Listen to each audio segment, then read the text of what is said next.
Chapter 2. Structure and Physiography. Do you know that our Earth also has a history? The Earth and its landforms that we see today have evolved over a very long time.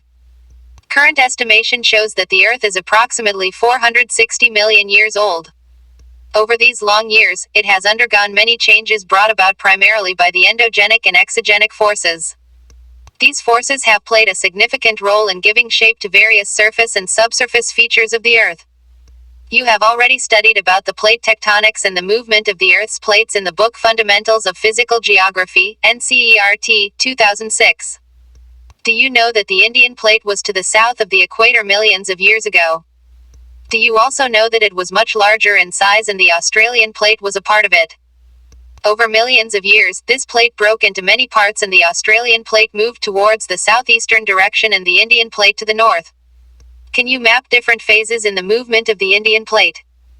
This northward movement of the Indian plate is still continuing and it has significant consequences on the physical environment of the Indian subcontinent.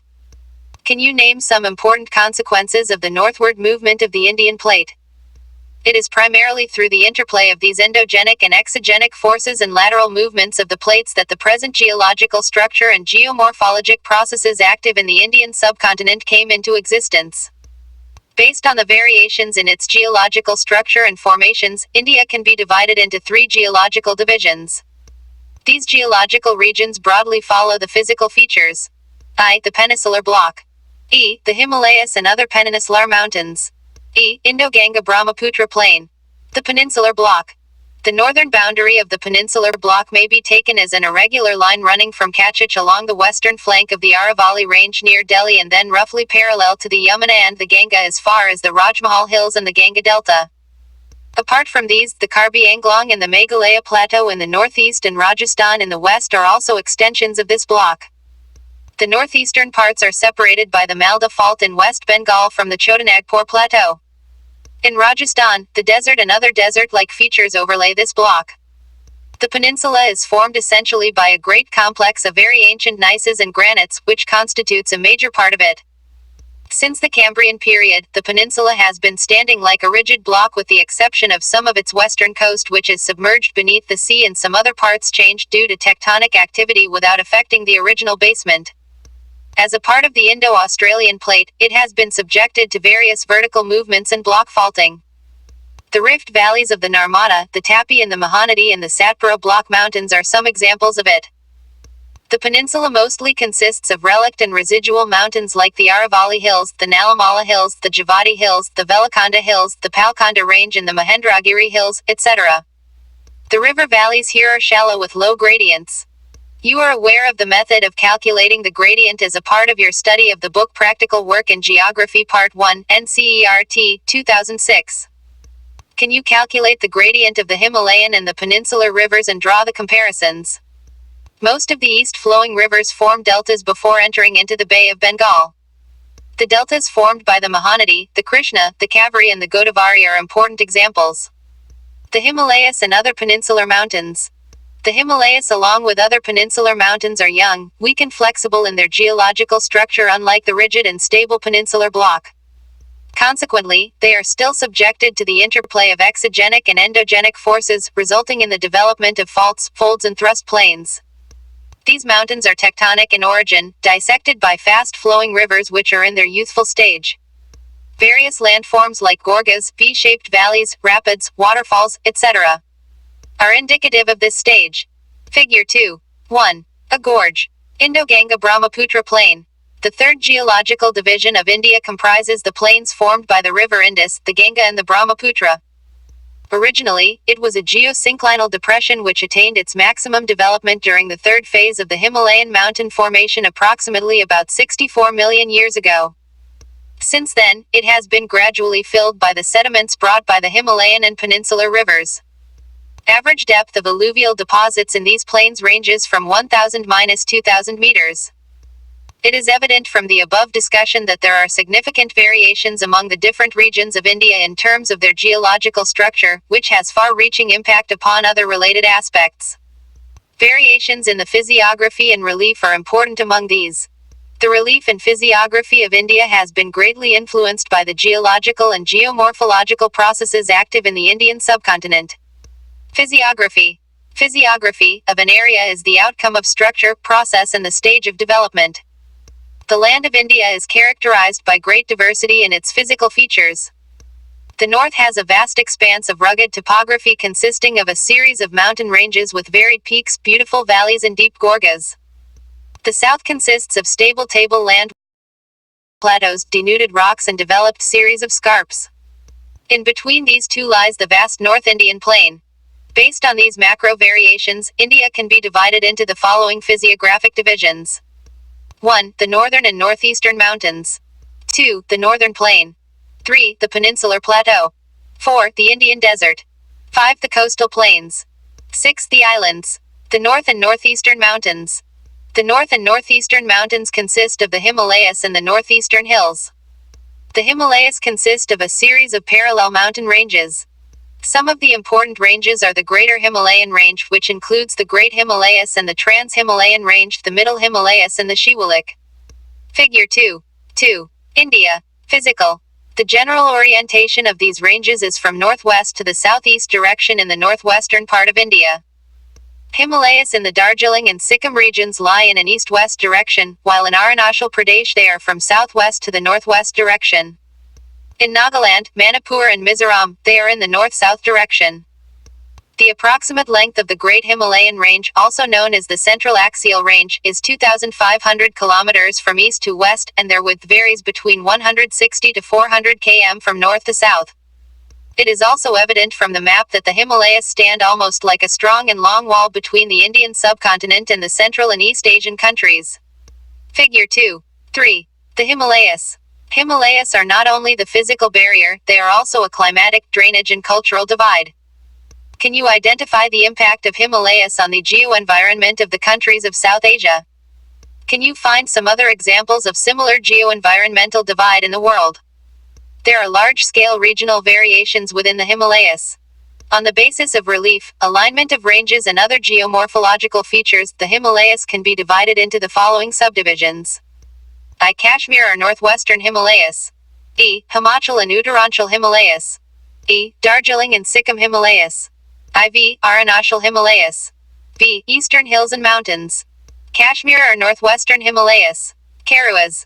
Karuas are the thick deposits of glacial clay and other materials embedded with moraines. It comprise a series of ranges such as the Karakoram, Ladakh, Zanskar, and Pir Panjal.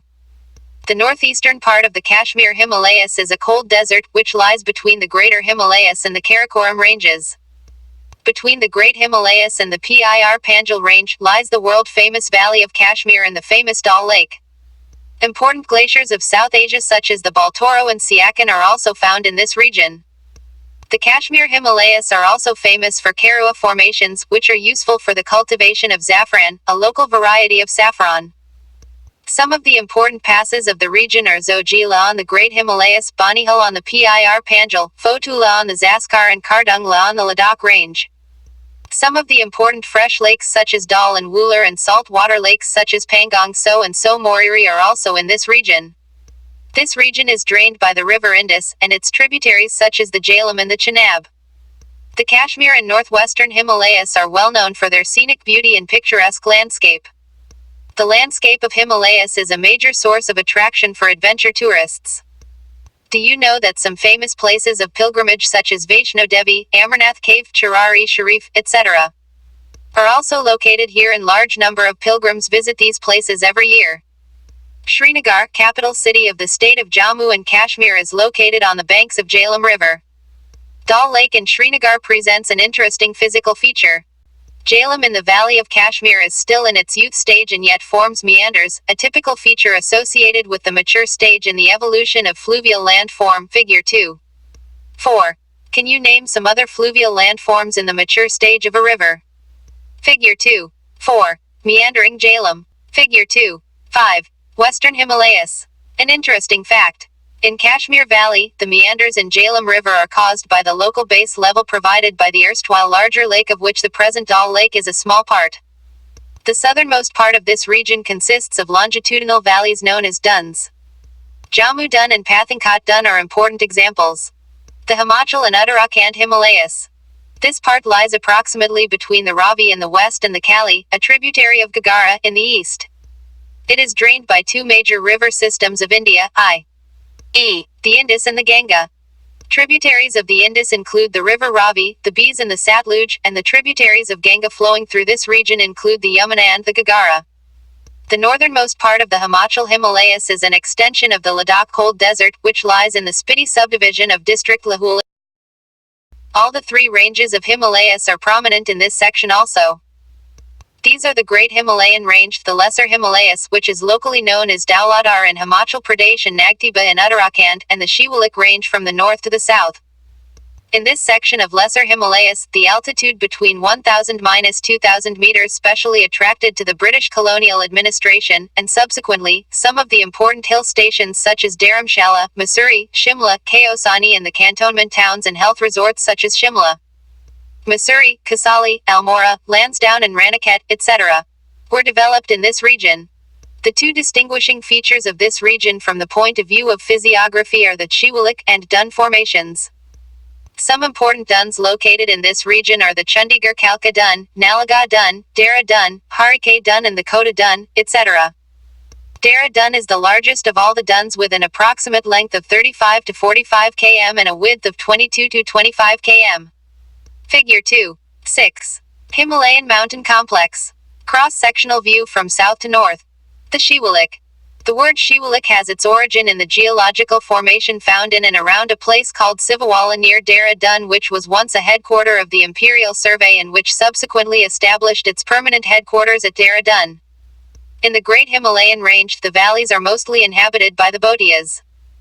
These are nomadic groups who migrate to Bugyals, the summer grasslands in the higher reaches during summer months and return to the valleys during winters.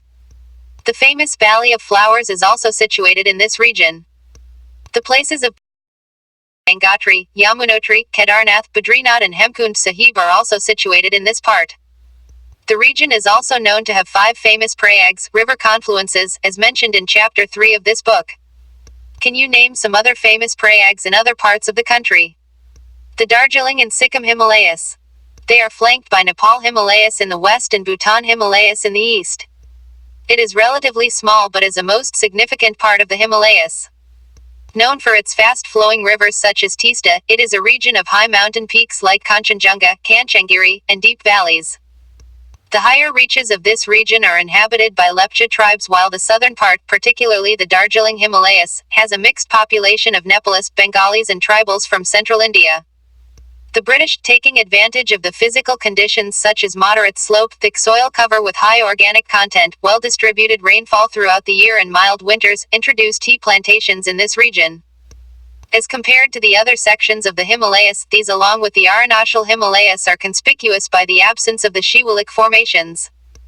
In place of the Shivaliks here, the Duar formations are important, which have also been used for the development of tea gardens. Sikkim and Darjeeling Himalayas are also known for their scenic beauty and rich flora and fauna, particularly various types of orchids. The Arunachal Himalayas. These extend from the east of the Bhutan Himalayas up to the Difu Pass in the east. The general direction of the mountain range is from southwest to northeast. Some of the important mountain peaks of the region are Kangtu and Namcha Barwa. These ranges are dissected by fast-flowing rivers from the north to the south, forming deep gorges. Brahmaputra flows through a deep gorge after crossing Namcha Barwa. Some of the important rivers are the Kameng, the Subansiri, the Dihang, the Debang and the Lohit. These are perennial with the high rate of fall, thus, having the highest hydroelectric power potential in the country. An important aspect of the Arunachal Himalayas is the numerous ethnic tribal community inhabiting in these areas. Some of the prominent ones from west to east are the Monpa, Abor, Mishmi, Naishi and the Nagas. Most of these communities practice jumming. It is also known as shifting or slash and burn cultivation. This region is rich in biodiversity which has been preserved by the indigenous communities. Due to rugged topography, the inter-valley transportation linkages are nominal. Hence, most of the interactions are carried through the Duar region along the Arunachal-Assam border. The Eastern Hills and Mountains. These are part of the Himalayan mountain system having their general alignment from the north to the south direction. They are known by different local names. In the north, they are known as Putkai Bum, Naga Hills, the Manipur Hills and in the south as Mizo or Lushai Hills.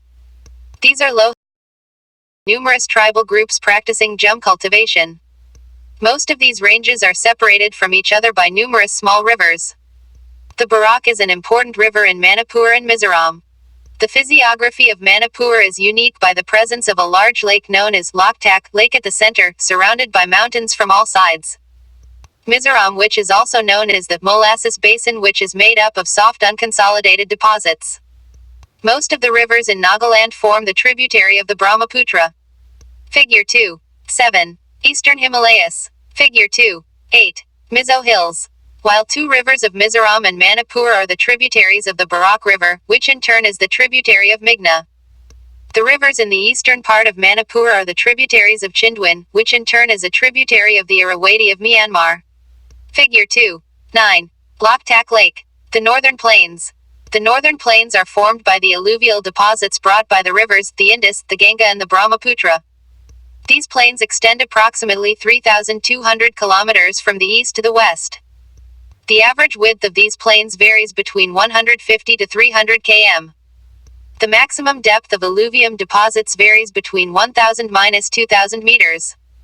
From the north to the south, these can be divided into three major zones: the Babar, the Tarai and the alluvial plains. The alluvial plains can be further divided into the Kedar and the Bongar. Babar is a narrow belt ranging between 8 to 10 km parallel to the Shiwalik foothills at the breakup of the slope. As a result of this, the streams and rivers coming from the mountains deposit heavy materials of rocks and boulders, and at times, disappear in this zone. South of the Babar is the Tarai Belt, with an approximate width of 10 to 20 km where most of the streams and rivers re-emerge without having any properly demarcated channel, thereby creating marshy and swampy conditions known as the Tarai. This has a luxurious growth of natural vegetation and houses a varied wildlife. The south of Tarai is a belt consisting of old and new alluvial deposits known as the Bongar and Kedar respectively. These plains have characteristic features of mature stage of fluvial erosional and depositional landforms such as sandbars, meanders, oxbow lakes and braided channels. The Brahmaputra plains are known for their riverine islands and sandbars. Most of these areas are subjected to periodic floods and shifting river courses forming braided streams. Figure 2.10. Northern Plain.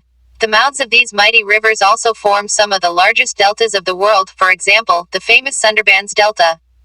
Otherwise, this is a featureless plain with a general elevation of 50 to 100 the mean sea level.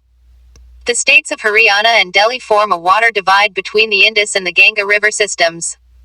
As opposed to this, the Brahmaputra River flows from the northeast to the southwest direction before it takes an almost 90 degrees southward turn at Dhubri before it enters into Bangladesh. These river valley plains have a fertile alluvial soil cover which supports a variety of crops like wheat, rice, sugarcane and jute, and hence, supports a large population. The Peninsular Plateau. Rising from the height of 150 meters above the river plains up to an elevation of 600 to 900 m is the irregular triangle known as the Peninsular Plateau. Delhi Ridge in the northwest, extension of Aravallis, the Rajmahal Hills in the east, Gur Range in the west and the Cardamom Hills in the south constitute the outer extent of the Peninsular Plateau. However, an extension of this is also seen in the northeast, in the form of Shillong and Karbi Anglong Plateau. The peninsular India is made up of a series of padland plateaus such as the Hazaribagh Plateau, the Palamu Plateau, the Ranchi Plateau, the Malwa Plateau, the Coimbatore Plateau and the Karnataka Plateau, etc. This is one of the oldest and the most stable landmass of India. The general elevation of the plateau is from the west to the east, which is also proved by the pattern of the flow of rivers. Name some rivers of the Peninsular Plateau which have their confluence in the Bay of Bengal and the Arabian Sea, and mention some landforms which are typical to the east-flowing rivers but are absent in the west-flowing rivers. Some of the important physiographic features of this region are Taurus Block Mountains. Figure 2.11. A part of Peninsular Plateau. Rift valleys, spurs, bare rocky structures, series of hummocky hills and wall-like quartzite dikes offering natural sites for water storage. The western and northwestern part of the plateau has an emphatic presence of black soil. This peninsular plateau has undergone recurrent phases of upliftment and submergence accompanied by crustal faulting and fractures. The Bhima Fault needs special mention because of its recurrent seismic activities. These spatial variations have brought in elements of diversity in the relief of the peninsular plateau. The northwestern part of the plateau has a complex relief of ravines and gorges. The ravines of Chambal, Bind and Morena are some of the well-known examples. On the basis of the prominent relief features, the peninsular plateau can be divided into three broad groups. I. The Deccan Plateau. E. The Central Highlands. E. The Northeastern Plateau. The Deccan Plateau. This is bordered by the Western Ghats in the west, Eastern Ghats in the east and the Satpura, Michael Range and Mahadeo Hills in the north. Western Ghats are locally known by different names such as Sahyadri in Maharashtra, Nilgiri Hills in Karnataka and Tamil Nadu and Anaimalai Hills and Cardamom Hills in Kerala. Western Ghats are comparatively higher in elevation and more continuous than the Eastern Ghats. Their average elevation is about 1,500 meters with the height increasing from north to south. Anaimudi, 2,695 meters, the highest peak of Peninsular Plateau is located on the Anaimalai Hills of the Western Ghats followed by Dodabetta, 2,637 meters, on the Nilgiri Hills. Most of the peninsular rivers have their origin in the Western Ghats. Eastern Ghats comprising the discontinuous and low hills are highly eroded by the rivers such as the Mahanadi, the Godavari, the Krishna, the Kaveri, etc. Some of the important ranges include the Javadi Hills, the Palkonda Range, the Nalamala Hills, the Mahendragiri Hills, etc. The eastern and the western Ghats meet each other at the Nilgiri Hills. The Central Highlands. They are bounded to the west by the Aravalli Range. The Satpura Range is formed by a series of scarped plateaus on the south, generally at an elevation varying between 600 to 900 m above the mean sea level. This forms the northernmost boundary of the Deccan Plateau. It is a classic example of the relict mountains which are highly denuded and form discontinuous ranges. The extension of the peninsular plateau can be seen as far as Jaisalmer in the west, where it has been covered by the longitudinal sand ridges and crescent-shaped sand dunes called barchans.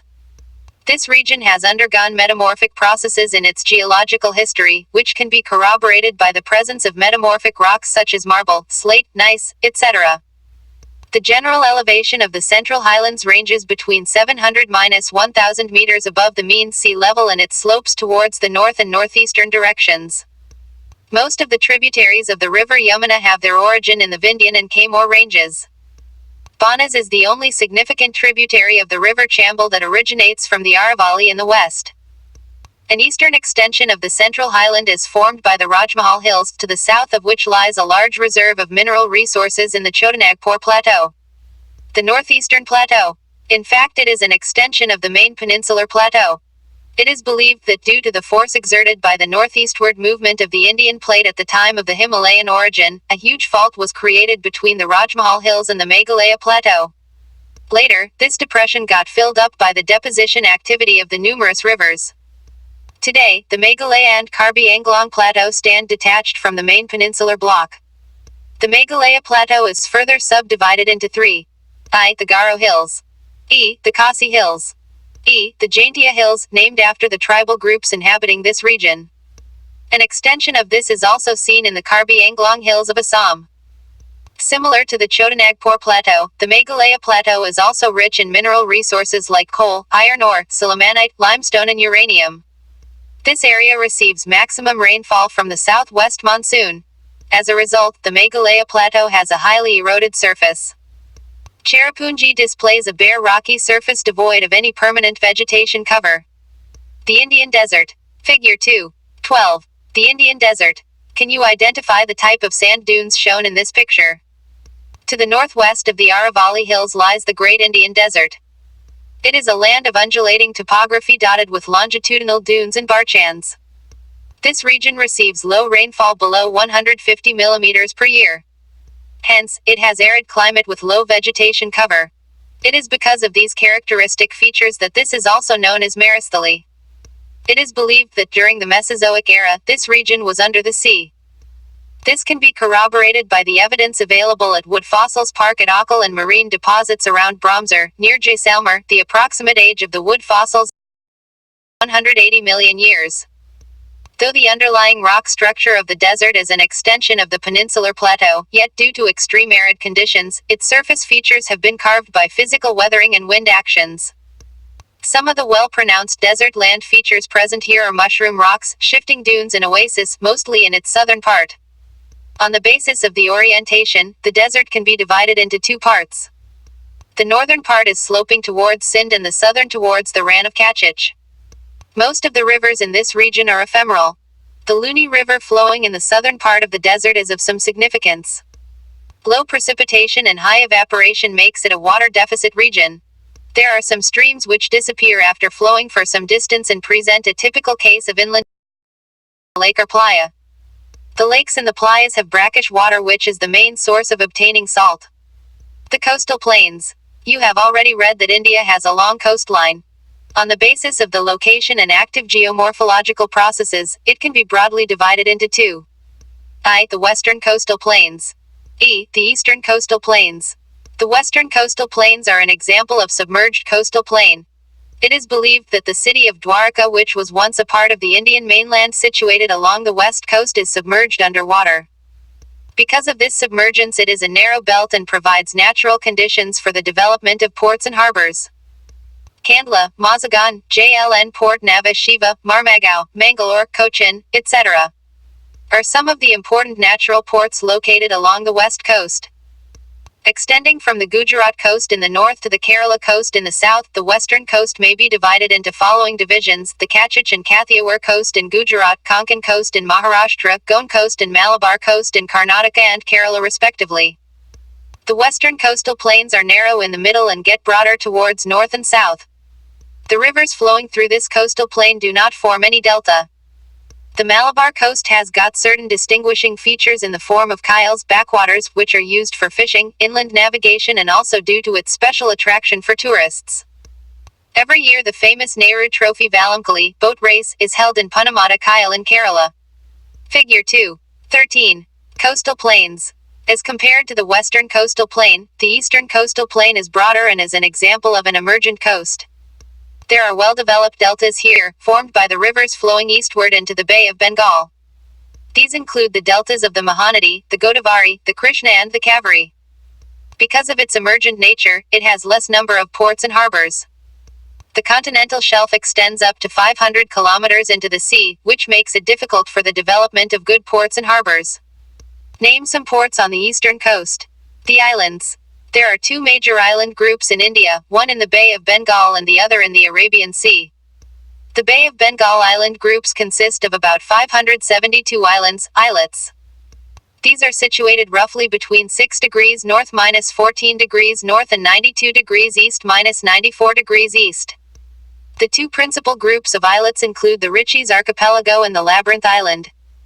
The entire group of island is divided into two broad categories, the Andaman in the north and the Nicobar in the south. They are separated by a water body which is called the 10-degree channel. It is believed that these islands are an elevated portion of submarine mountains. However, some smaller islands are volcanic in origin. Barren Island, the only active volcano in India, is also situated in the Nicobar Islands. On the 26th of December 2004, the Andaman and Nicobar Islands experienced one of the most devastating natural calamity. Can you name the calamity and identify some other areas which were adversely affected by the same calamity? What was its major consequence? Some important mountain peaks in Andaman and Nicobar Islands are Saddle Peak, North Andaman 738 meters, Mount Diavolo, Middle Andaman 515 meters, Mount Koyab, South Andaman 460 meters, and Mount Thwiler, Great Nicobar 642 meters. The coastal line has some coral deposits and beautiful beaches. These islands receive convectional rainfall and have an equatorial type of vegetation. The islands of the Arabian Sea include Lakshadweep and Minicoy. These are scattered between 8 degrees north minus 12 degrees north and 71 degrees east minus 74 degrees east longitude. These islands are located at a distance of 280 kilometers minus 480 kilometers off the Kerala coast. The entire island group is built of coral deposits. There are approximately 36 islands, of which 11 are inhabited. Minicoy is the largest island with an area of 453 square km. The entire group of islands is broadly divided by the 11th degree channel, north of which is the Amani Island and to the south of the Kannanur Island. The islands of this archipelago have storm beaches consisting of unconsolidated pebbles, shingles, cobbles and boulders on the eastern seaboard. Figure 2.14. An island. Exercises. 1. Choose the right answer from the 4 alternatives given below. I. In which part of Himalayas do we find the Karua Formation? At northeastern Himalayas, C. Eastern Himalayas. B. Himachal Uttarakhand Himalayas. D. Kashmir Himalayas. E. In which of the following states is Loktak Lake situated? A. Kerala. C. Manipur. B. Uttarakhand. D. Rajasthan. E. Which one of the water bodies separates the Andaman from the Nicobar? A. 11 degrees channel. C. 10 degrees channel. B. Gulf of Mannar. D. Andaman Sea. IV. On which of the following hill range is the Dodabeta Peak situated? At Nilgiri Hills. C. Cardamom Hills. B. Animalai Hills. D. Nalimala Hills. 2. Answer the following questions in about 30 words. I. If a person is to travel to Lakshadweep, from which coastal plain does he prefer and why? E. Where in India will you find a cold desert? Name some important ranges of this region. E. Why is the west void of any delta? 3. Answer the following questions in not more than 125 words. I. Make a comparison of the island groups of the Arabian Sea and the Bay of Bengal. E. What are the important geomorphological features found in the river valley plains? E. If you move from Badrinath to Sundarbans Delta along the course of the river Ganga, what major geomorphological features will you come across? Project, activity. I. Make a list of major Himalayan peaks from the west to the east with the help of an atlas. E. Identify the major landforms of your state and analyze the major economic activity practiced by the people in each landform.